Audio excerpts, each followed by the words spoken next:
চলে এসেছি আমাদের সুভাষপল্লী সংঘশ্রী ক্লাবের পূজা মণ্ডপে। যেখানে সত্যিকারের দরজা ইউজ করা হয়েছে, বেড়া ইউজ করা হয়েছে।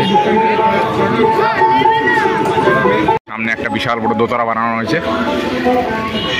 আর এই পুরো মণ্ডপটি দিব্যেন্দুদার করা, শিলিগুড়ির ছেলে। এখন আমি চলে এসেছি আমাদের সুভাষপল্লী সংঘশ্রী ক্লাবে। আর এটি আমাদেরই শিলিগুড়ির ছেলে দিব্যেন্দুদার করা। আর ভীষণ ভালো হয়েছে দিব্যেন্দুদা, তোমাকে থ্যাংক ইউ এত সুন্দর একটি উপহার দেওয়ার জন্য। আমি মণ্ডপটি ঘুরে দেখাচ্ছি তোমাদের।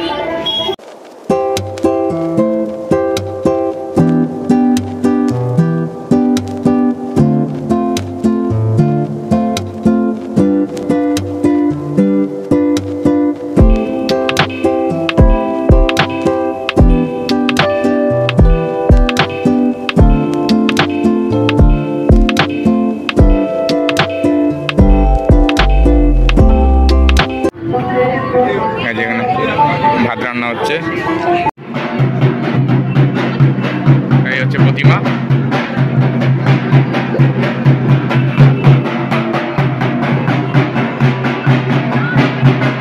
এই যে এখানেও একটি বড় একটা একতারা ইউজ করা হয়েছে। অনেকগুলো একতারা আছে এখানে, ছোট ছোট ছোট ছোট প্রচুর একতারা। এই ওয়ালের মধ্যে আলপনা আঁকা হয়েছে। এখানে ধান লাগানো হয়েছে। আর এখানে বিরাট বড় একটি দোতলা রয়েছে।